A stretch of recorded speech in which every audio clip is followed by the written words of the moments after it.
उसे चाहने में जितनी भी कसर है सब पूरी हो जाए। प्यार से भी अब ऊब जाना चाहता हूं मैं, प्यार से भी अब ऊब जाना चाहता हूं मैं। और इतना तो तय करके ही उठूंगा मैं इस दुनिया से, इतना तो तय करके ही उठूंगा मैं इस दुनिया से कि मेरे बाद मुझसे बेहतर न सही, मुझसे कमतर कोई मेरी जगह करे। इतना तो तय करके ही। एक कविता हीरा चाटकर कि कोयले जैसा ख्वाब था मैंने तराशा तो हीरा हुआ। कोयले जैसा ख्वाब था मैंने तराशा तो हीरा हुआ। बरसों पहले नींद ने हीरा चाटकर खुदकुशी की। बरसों पहले नींद ने हीरा चाटकर खुदकुशी की। ये कविता ये बड़ी चली गई इधर कि अंजाम शीर्षक है कि राख पड़ी रहने दो इसे उड़ाओ मत। राख पड़ी रहने दो इसे उड़ाओ मत, ताकि हर कोई आग के अंजाम से वाकिफ रहे। राख पड़ी रहने दो इसे उड़ाओ मत, ताकि हर कोई आग के अंजाम से वाकिफ रहे। आग लगी रहने दो इसे बुझाओ मत, ताकि कोई भी आग के अंजाम से वाकिफ हो, ताकि कोई भी आग के अंजाम से वाकिफ हो। एक कविता है कि अब कहां वो बात जो थी शुरुआती कविताओं में, अब कहां वो बात जो थी शुरुआती कविताओं में। तब मैं किस दर्जा कटा हुआ था कवियों से, जुड़ा हुआ था लोगों से। तब मैं किस दर्जा कटा हुआ था कवियों से, जुड़ा हुआ था लोगों से। एक होता है कि हिसाब कि हम हैं लंबी रेस के घोड़े, हम हैं लंबी रेस के घोड़े, इसलिए समय तो रुक मत अभी और बरसा घोड़े।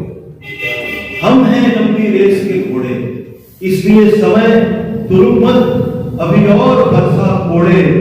एक दिन छट जाएगी भीड़, रह जाएगा तू और मुझ जैसे बहुत थोड़े। उस दिन करेंगे हिसाब कितने छाले कितने घोड़े। उस दिन करेंगे हिसाब कितने छाले कितने घोड़े। और ये सन 2010 के आसपास की कविता है, खबर शीर्षक से कि एक न्यूज चैनल लगाता हूं और ढूंढता हूं किसी बड़े हादसे की खबर। ह्यूमन साइकोलॉजी आप पूरी कोविड में देखेंगे कि एक न्यूज चैनल लगाता हूं, ढूंढता हूं किसी बड़े हादसे की खबर।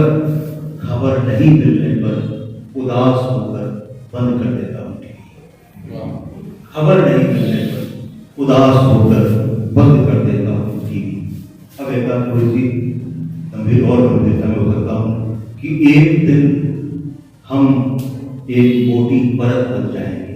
ये इलाका तो इस बात से ज्यादा बाकी है कि एक दिन हम भी एक मोटी परत बन जाएंगे हमारे पुरखों और उनके सामान। एक दिन हम भी एक मोटी परत बन जाएंगे हमारे पुरखों और उनके सामान की तरह। मैं चाहता हूं जो भी हमें खो दे हमारे बारे में नहीं के बराबर जाने। मैं चाहता हूं जो भी हमें खो दे हमारे बारे में नहीं के बराबर जाने। हमारे ईश्वर, हमारे आविष्कार, जीने से लेकर मरने तक काम आने वाली चीजें संदेहास्पद बन जाए, किसी हद तक हास्यास्पद भी, किसी हद तक हास्यास्पद भी।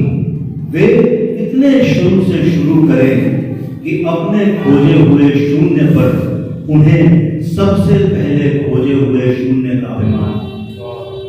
वे इतने शुरू से शुरू करें कि अपने खोजे हुए शून्य पर उन्हें सबसे पहले खोजे हुए शून्य का अभिमान हो। जैसे हम हंस रहे हैं पुष्पक विमान की कल्पना पर, जैसे हम हंस रहे हैं पुष्पक विमान की कल्पना पर, वे भी हंसे हमारे हवाई जहाजों के कचरे पर। वे भी हंसे हमारे हवाई हवाई जहाजों के कचरे पर उनके लिए हमारे रॉकेटों के अवशेष जमीन से इंच भर भी न उठ सकने वाली मशीनें बनकर रह जाए। जब कभी वे चांद पर पहुंचे, अब देखिए, जब कभी वे चांद पर पहुंचे तो अतीत हो चुके देशों के फड़फड़ाते झंडों को देखकर घबरा जाए कि यहां कौन रहता है भाई जो अपने पोतड़े सुखाने छोड़ दिया, कि यहां कौन रहता है भाई जो अपने पोतड़े सुखाने छोड़ दिया। तब चाहे भारत का झंडा हो चाहे अमेरिका का झंडा हो, वो पोतड़े से अधिक कुछ नहीं। एक कविता देखिए, सफेद बाल, कि पहले तो नहीं थे तुम्हारे बालों में ये 2-4 सफेद बाल। एक प्रेमी है जिसने अपनी प्रेमिका की फोटो देखी जब उसने अपनी प्रोफाइल फोटो बदली, जिसको मैंने मोनिका सुथार नाम दिया। तो मैंने उसकी जब प्रोफाइल फोटो देखी तो उसमें 2-4 सफेद बाल नजर आए। अब वहां से एक कविता निकलती है कि पहले तो नहीं थे तुम्हारे बालों में ये 2-4 सफेद बाल, क्या पानी नहीं जचा नए नए शहरों का, क्या पानी नहीं जचा नए नए शहरों का, क्या बहुत तनाव रहा ससुराल में एडजस्ट होने में, क्या बहुत तनाव रहा ससुराल में एडजस्ट होने में, क्या नौकरी की इच्छा थी और सबने कहा क्या करोगे, क्या नौकरी की इच्छा थी और सबने कहा क्या करोगी, क्या तुम्हारे पति ने नहीं कहा बंधे हुए बालों को रात खुले हुए बालों को सुबह, क्या उसने नहीं दी इन रेशमी बालों को बाकी के जिस्म पे तरजीह, क्या उसने नहीं दी इन रेशमी बालों को बाकी के जिस्म पे तरजीह। पहले तो नहीं थे तुम्हारे बालों में ये 2-4 सफेद बाल। देखेंगे जाने की एक हद होती है, मैं उसको भी अगर लांघता हुआ आपको इसमें दिखाई दूं तो मुझे आशीर्वाद मिले कि मेरी ही चीज टूटती है, मेरी ही चीज टूटती है और मेरे ही भीतर टूटती है। अंतरिक्ष हो गया, क्या बात, मेरी ही चीज टूटती है और मेरे ही भीतर टूटती है। अंतरिक्ष हो गया, क्या कि कितनी सुंदर पहेली हो तुम ओ ईश्वर, कितनी सुंदर पहेली हो तुम ओ ईश्वर, तुम्हें सुलझाने में जाता है जो समय व्यर्थ ही जाता है।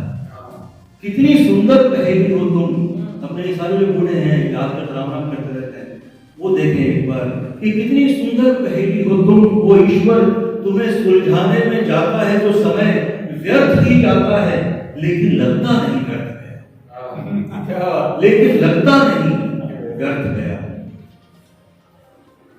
अब भारत माता सीरीज की एक मैं सुनाता हूँ। ये कलकत्ता में एक बच्ची फिरकी बेच रही थी, लड्डू फिरकी बेच रही थी कि एक फिरकी की तरह घूम रही है खुरदरी हथेली पर, एक फिरकी की तरह घूम रही है खुरदरी हथेली पर, 20 रुपयों की है और बार्गेनिंग के बाद 5 रुपए पर आ गई है। 20 रुपयों की है और बार्गेनिंग के बाद 5 रुपयों पर आ गई है। चाहे खरीदो मत लेकिन कुचल नहीं देना इस बच्ची को गाड़ी से हराम, चाहे खरीदो मत लेकिन कुचल नहीं देना इस बच्ची को।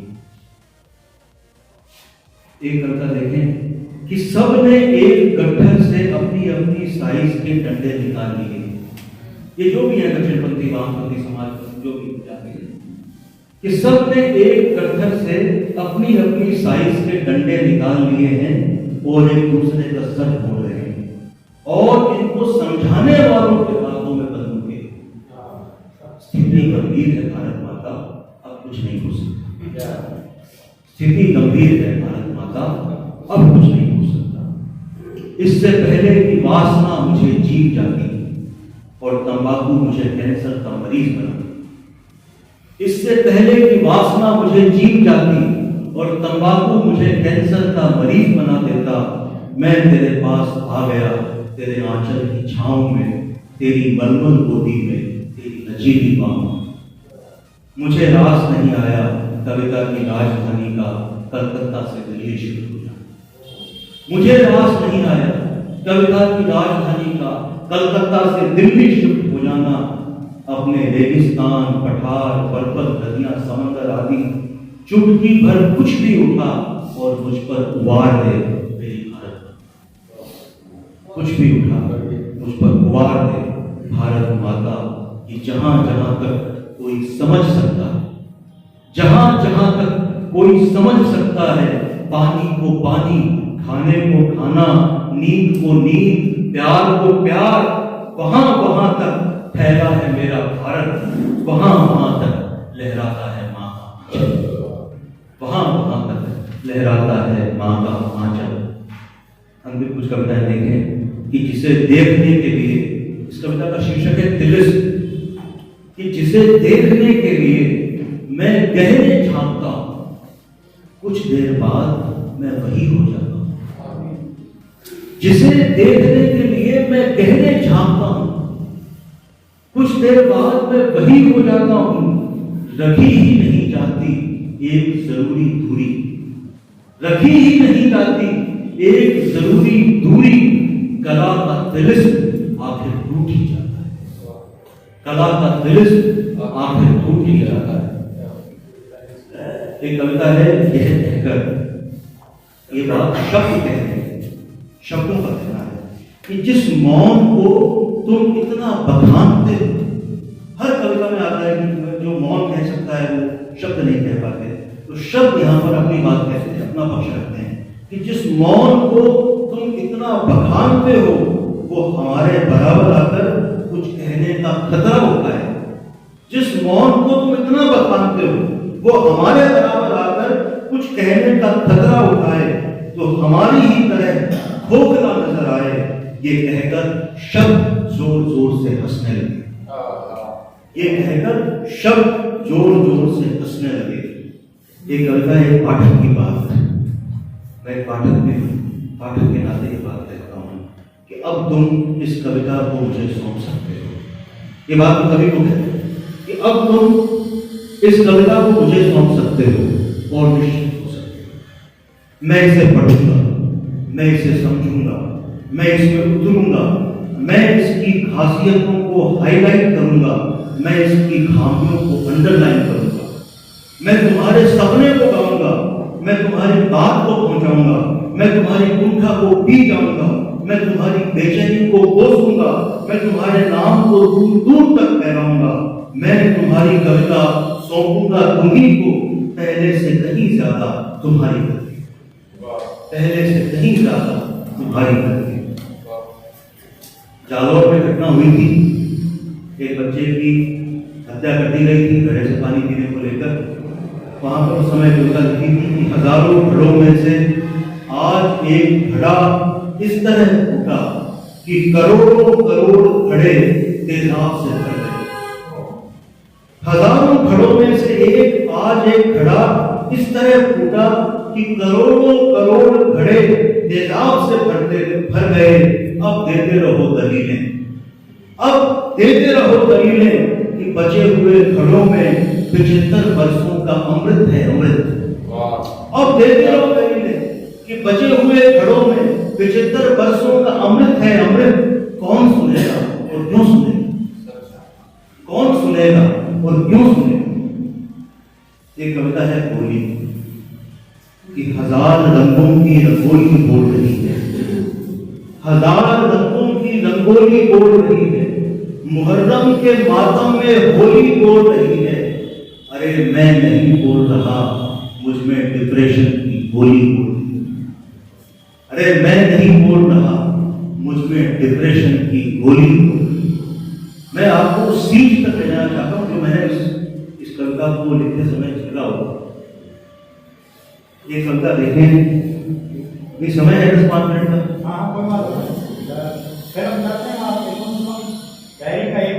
अच्छा, तो फिर एक कविता को सुनाता हूँ, एक कविता सुनाता हूँ आपको। अंतिम कविता इसके बाद में एक बार आपको वो कविता सुनाऊंगा जिन कविताओं को मैं तैयार करके लाया था, उन्होंने कहीं नहीं सुनाया। इस डर के बारे में नहीं सुनाया, इस डर के बारे में पोस्ट भी नहीं किया कि कोई समझेगा तो वो समझ नहीं पाएगा और फिर वो मिस इंटरप्रेट होगी बात। तो जिम्मेदार लोगों को मुझे सुनाने में मजा हो रहा है। एक कविता आप सुने, गजल की भाई साहब बोध नाम से शीर्षक है कि घूमते फिरते एक कुएं के पास चला गया। अरुण सर आपकी नजर करता हूँ कि घूमते फिरते एक कुएं के पास चला गया था। बहुत अच्छा लगा मुझे उसका आसपास, बहुत अच्छा लगा मुझे उसका आसपास। पत्थर तक जंग खाए हुए, पत्थर तक जंग खाए हुए, पेड़ परिजनों से भले, घास बस्तियों से भी सुंदर। पेड़ परिजनों से भले, घास बस्तियों से भी सुंदर। हर दिन जाने लगा, घंटों घंटों बैठता, झांकता, उसमें तरह तरह की आवाजें निकालता, हा ही हू हू, तरह तरह की आवाजें निकालता, हा ही हू हू। रुई जैसी नरम पानी से भीगी हुई गूंजे वापस लौटती, रुई जैसी नरम पानी से भीगी गूंजे वापस लौटती। एक दिन खेल खेल में यूं ही पुकार लिया अपना नाम, एक दिन खेल खेल में यूं ही पुकार लिया अपना नाम। मनमीत, ओए मनमीत। और साले कुएं ने अपने अंदर खींच लिया, और साले कुएं ने अपने अंदर खींच लिया। और इसी सीरीज की आपने कविता है इलाज नाम से कि वे जो लॉ एंड ऑर्डर को समझ बैठे हैं निजाम, वे जो लॉ एंड ऑर्डर को समझ बैठे हैं निजाम और हंस रहे हैं टेढ़ी हंसी, या वे जो कुछ भी करने की झूठ को समझ बैठे हैं आजादी और जमा कर रहे हैं हथियार। मैं इनमें से पहले किसका इलाज करूं, मैं इनमें से पहले किसका इलाज करूं। तो एक कविता मैं आपको सुनाता हूं। ये कविता जो है ये एक उपन्यास से पैदा हुई कविता है। रस कपूर नाम का एक उपन्यास है, सुना होगा आपने, आनंद जी का। तो उसमें कुंवर पाल नाम का एक व्यक्ति होता है। अभी जो स्त्री विमर्श चल रहा है ये टॉक्सिक स्त्री विमर्श है। कोई भी स्त्री अपने पक्ष की कोई भी बात कह दे, महिलाएं पुरुष उसके खिलाफ इकट्ठे हो जाते हैं। एक मीडिया ट्रायल चलता है, बकायदा मीडिया ट्रायल चलता है, खारिज करने की कोशिश चलती है। ठीक है, कुछ बातें सच भी हैं, लेकिन झूठ भी बहुत ज्यादा है। मैं ड्योढ़ी, जिसको आप कहते हैं ड्योढ़ी होती थी पुराने जमाने में हवेलियों में, खेलों में, ड्योढ़ी और कुंवर पाल, इस शीर्षक से मैंने एक गद्य कविता लिखी। मैं आपको वो गद्य कविता पढ़ता हूं और आप देखें कि वो कंटेम्परेरी में कैसे आती है। कि कुल 1000, और जो व्यक्ति की सामंत शायरी को जानता है वो इस कविता को समझ भी जाएगा और वहां तक ले भी जाएगा। और मुझे सही बताऊं, इस बात का जब फेसबुक पे पोस्ट की थी तो बात की थी ईमानदारी से कि मुझे ये डर लगा कि कोई इस तरह का व्यक्ति जो बहुत सामंती हो अपने किस्म पे और बहुत जातिवादी हो, वो कहीं मेरी हत्या न करे। तो मुझे इसको डिलीट करना पड़ा। पिताजी का फोन आया कि इसको आपको डिलीट करें। तो बाप को डरता है इस तरह की बातों से, लेकिन मैं नहीं डरता, मैं अपनी दिन सुनाऊंगा। ड्योढ़ी और कुंवर पाल कि कुल 1555 लुगाइयां रहती थी जनानी ड्योढ़ी में।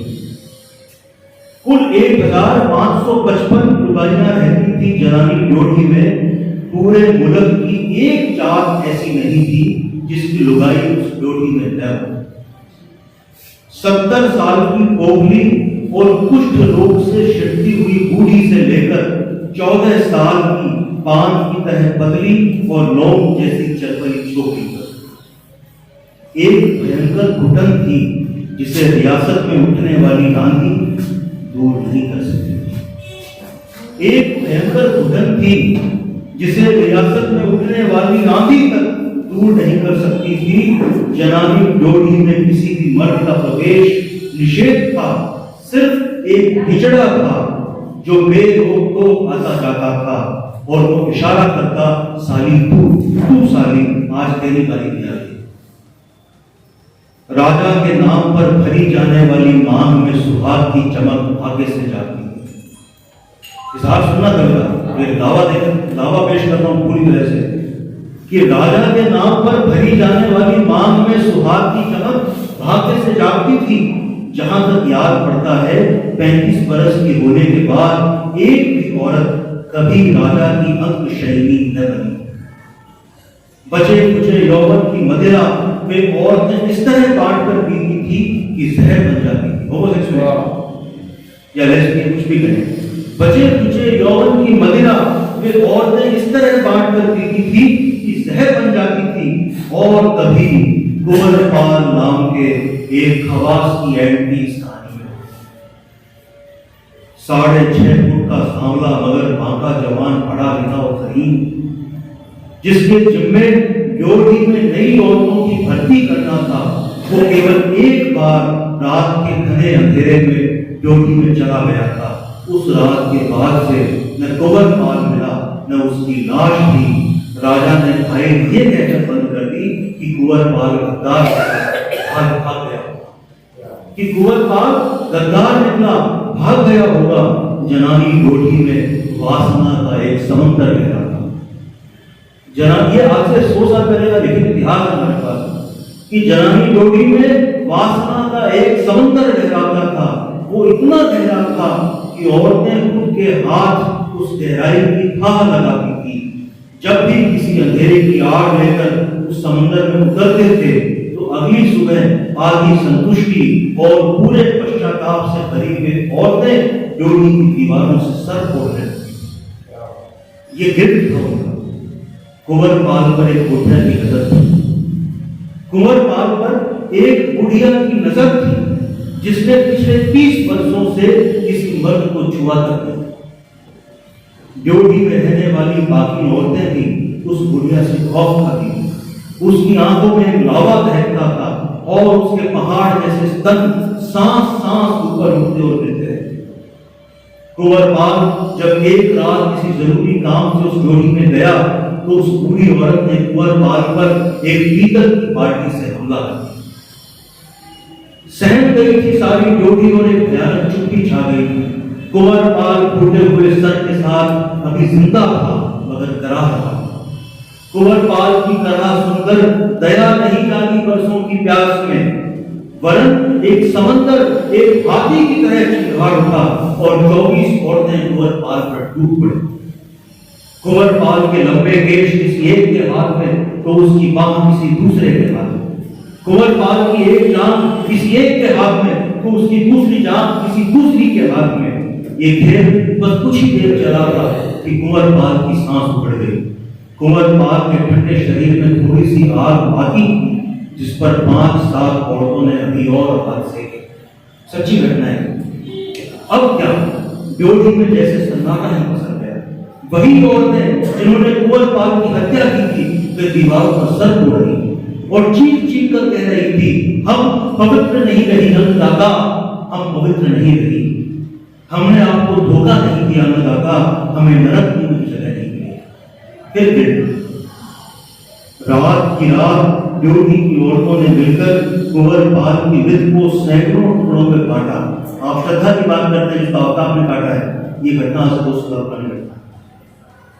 रात की रात ड्योढ़ी की औरतों ने मिलकर कुंवरपाल की मृतदेह को सैकड़ों टुकड़ों में बांटा और उन टुकड़ों को ड्योढ़ी के अलग अलग कोनों में हमेशा के लिए दफना दिया।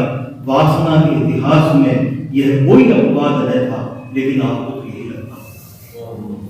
राजा के पास जब खबर पहुंची कि कुंवरपाल कल रात से लापता है और उसे देखा गया था आखिरी बार ड्योढ़ी में जाते हुए, तो राजा ने कुछ सोचकर एक लंबी सांस छोड़ते हुए कहा, गद्दार था साला,